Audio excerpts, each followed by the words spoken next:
Tullahi ma lahat kawakib ala ahmad khairi ma rakiban najaib.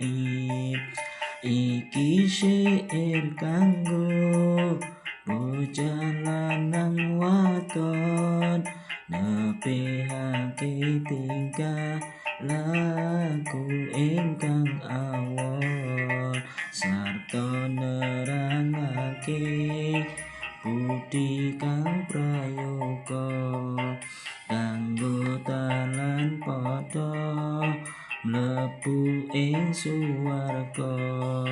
Bocah iku wiwit umur 7 taun kudu ajar tata kepen ora ketun kudu tresno ring ibune kang rumati kawit cilik marang bapak kang kemati. Ibu bapak rewa ngono lamun repot aja kaya wong kemakus ingkang wangkot. Lamun ibu bapak perintah enggal tandang ojo mantah ojo senggol ojo mampang andap asor ing wong tuwa najan liya tetep ana ojo kaya raja kaya gunem alus alon lere ingkang terang ojo kasar ojo misu kaya bujang yen wong tuwa lenggah ngisor sira ojo pisan longgo dhuwur kaya jama cuco. Yen wong tuwa sare ojo geger guyon lamun sira nuju maca kudu alon lamun sira liwat ana ing ngarepe kudu nuwun amit sarta ndepe-ndepe. Mun ibu bapak duka becik meneng ojo melu padon uga ojo ngreneng. Lamun ibu bapak duka becik meneng ojo melu padon uga ojo ngreneng.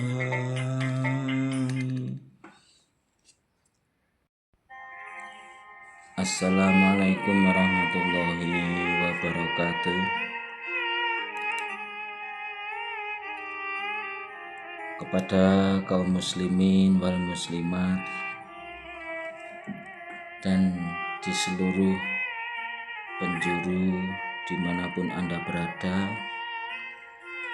di sini saya akan menjelaskan sedikit tentang penjelasan atau murad kitab kecil karanganipun Al-Maghfurlah Syekh Bisri Mustafa Ar-Rembangi.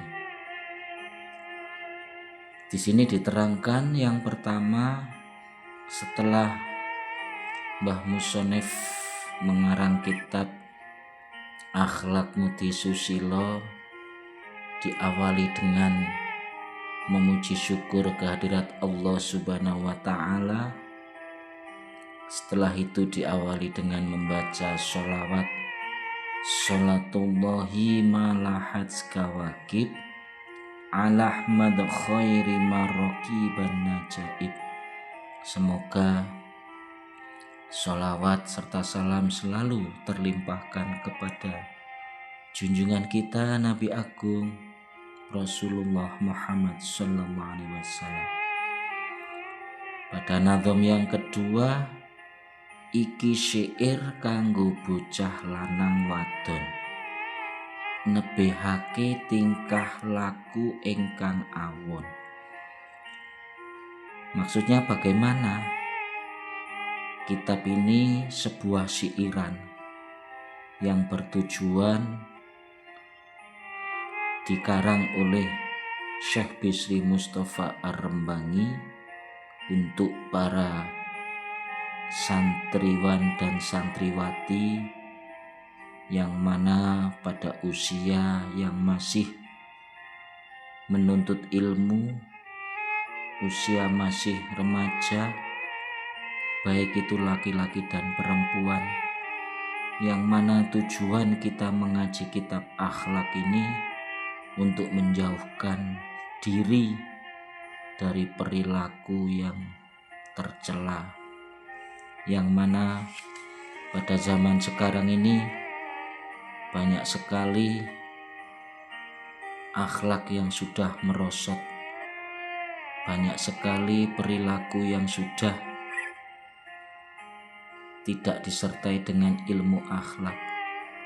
Maka dari itu kitab Ngudi Susilo ini bermaksud untuk memudahkan bagi para santri-santri yang memulai mengaji, yang mana biar kita menjadi anak yang berakhlakul karimah sesuai dengan tuntunan kita, yaitu Nabi besar Muhammad Sallallahu Alaihi Wasallam, yang mana tujuan Allah mengutus Nabi Muhammad tidak lain dan tak bukan liutammima makarimal akhlak, hanya untuk memperoleh akhlak atau membimbing akhlak kepada umatnya yang mulia.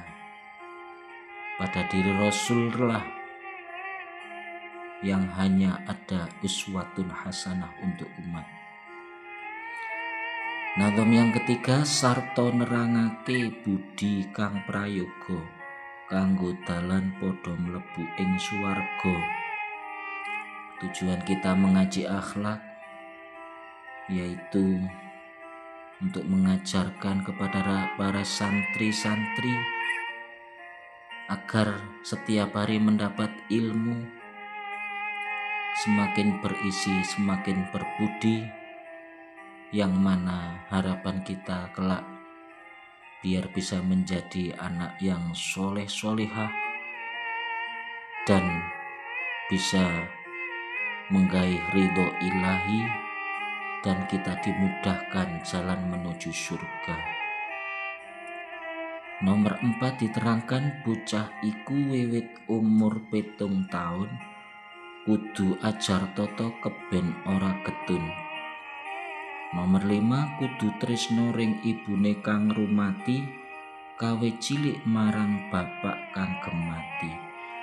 Jadi para santri-santri mulai umur 7 tahun diharapkan sudah mengaji akhlakul karimah, karena mengaji akhlak ini sangat lebih penting derajatnya, fauqal ilmi, di atasnya semua ilmu adalah ilmu akhlak. Kita sebagai seorang anak harus sayang kepada ibu yang sudah merawat kita mulai kecil, juga sayang kepada bapak kita yang telah menyayangi kita, yang telah menafkahi kita mulai dari kecil hingga kita beranjak dewasa. Terutama kepada ibu, semoga kita bisa birrul walidain. Kepada ibu kita harus berbakti, karena ibu ini ibarat pepatah mengatakan, yaitu seorang yang harus kita muliakan dan kita hormati. Jangan sekali-kali menyakiti hatinya, Karena ada keterangan ridhonya Allah tergantung ridho kedua orang tua kita, dan murkanya Allah juga tergantung murkanya orang tua kita. Maka dari itu, carilah selalu ridho kedua orang tuamu.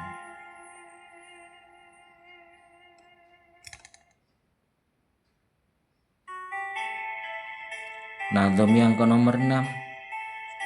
Ibu bapak rewang ngono lamun repot, ojo koyok wong gemagus ingkang wangkot. Jadi pada materi ini, kita sebagai seorang anak, ketika kita melihat bapak kita sedang sibuk, sedang kerepotan, marilah kita bantu dengan hati yang sangat ikhlas.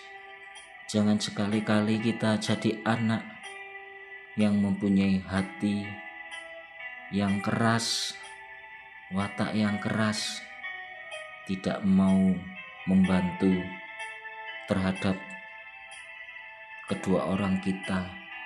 Ketika kita melihat seorang ayah sedang repot, kalau kita sebagai anak nganggur, marilah kita bantu. Jangan jadi anak yang sombong.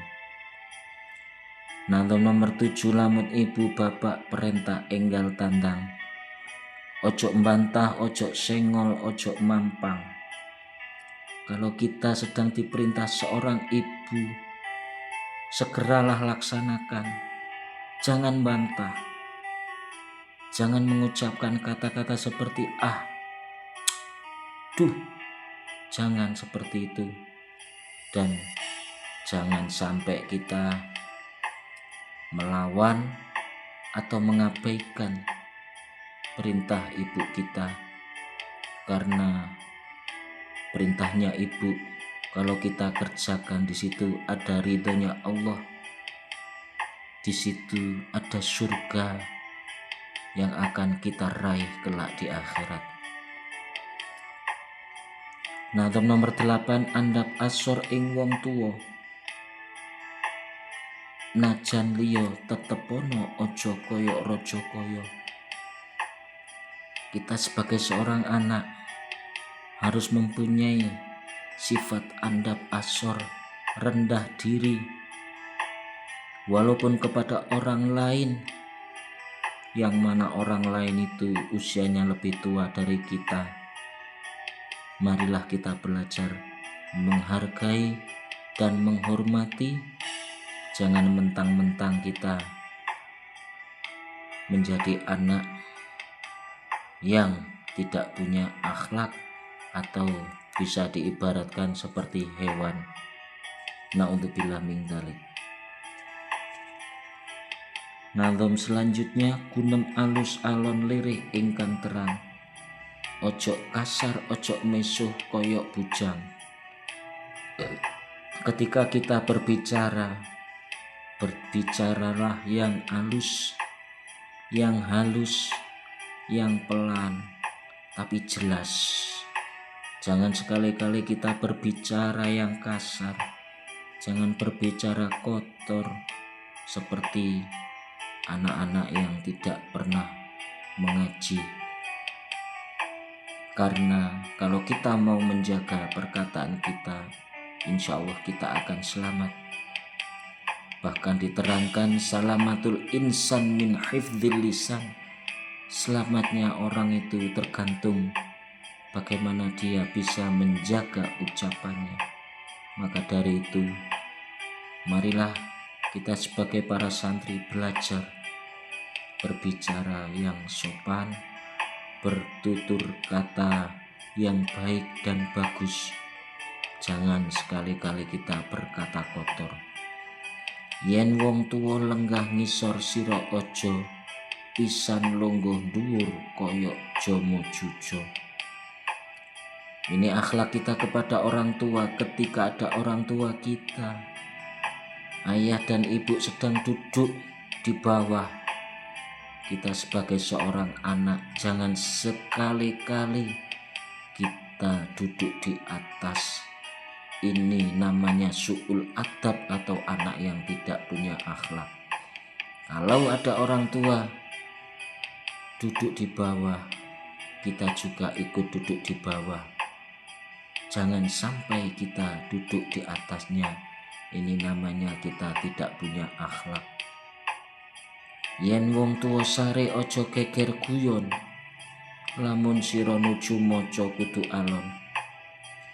Ketika kita sedang belajar pada waktu di rumah, ayah dan ibu atau salah satu dari orang tua kita sedang tidur, tetap belajar dan lanjutkan.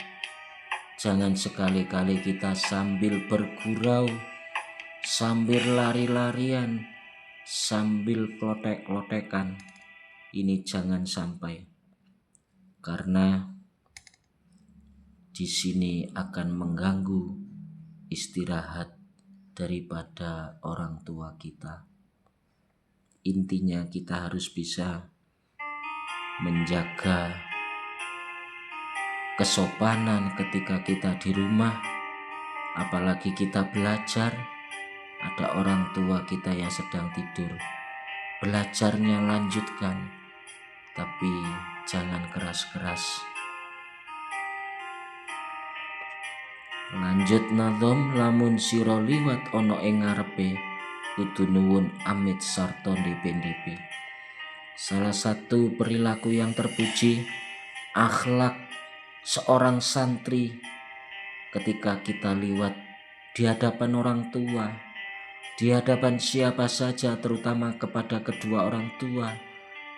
Marilah kita belajar membungkukkan badan kita sambil mengucapkan permisi, istilah Jawa amit nuwun sewu.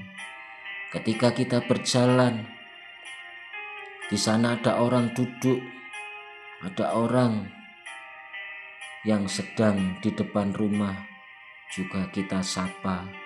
Kita berjalan di depan orang duduk, ucapkanlah permisi Pak, permisi Bu, permisi Mas, permisi Mbak.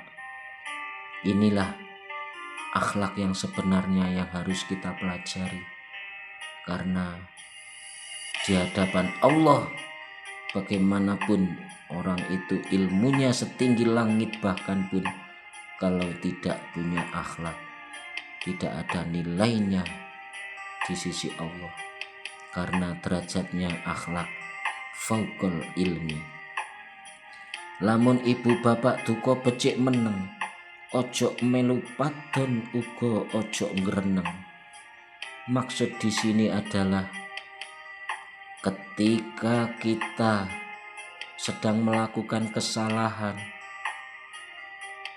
ternyata ayah dan ibu kita marah-marah kepada kita, tolong dengarkanlah, duduklah yang baik, dengarkan telingamu nasihat-nasihat yang diberikan ayah dan ibumu. Ketika ayah marah, ibu marah, dengarkan. Kamu jangan ikut berbicara, biar orang tua tadi yang sedang marah bisa puas untuk melampiaskan kemarahannya. Kita jangan sampai menjawab, kita jangan sampai ikut berbicara, dengarkan dulu.